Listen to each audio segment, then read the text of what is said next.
Қызық, өмір өтіп бара жатыр деп жиі налимыз. Бірақ жүрегіміздің түбіне терең үңілсек, сол өмірдің шынымен өтіп бара жатқанына өкініш таппаймыз.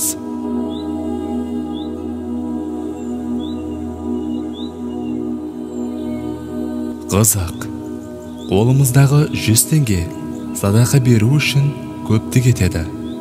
Ал сол 100 теңгеге базарға барып сауда жаса десе, күлкіміз келеді.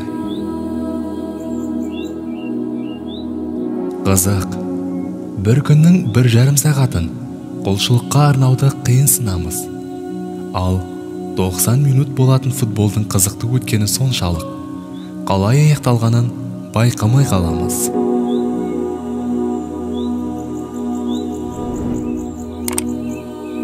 Қызық, футболда қосымша уақытқа келгенде көгілдір экранға кіріп кете жаздаймыз. Ал Рамазан айындағы қосымша құлшылықтарды көпсінеміз. Қызық, дұға жасап жатқанда сөзге сараң боп қаламыз да, ал біреу жайлы өзек айтқанда аузымызға тоқтау таба алмай қаламыз.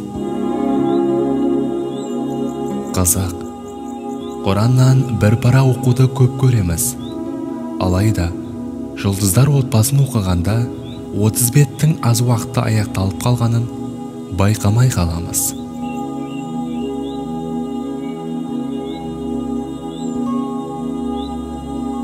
Қызық, концерттік бағдарламаларға барғанда алдыңғы қатарға отыруды қатты қалаймыз. Бірақ мешітте соңғы қатарлардан орын алуға тырысамыз.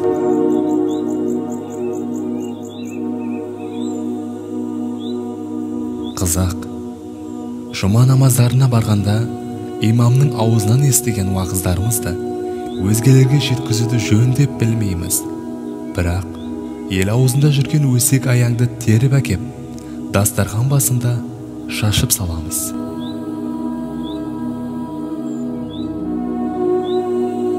Қызық, күнделікті сериалдардың басталуын сабырымыз таусылып тұрып күтеміз. Ал намаз уақыттарының өтіп бара жатқандығына алаңдамаймыз.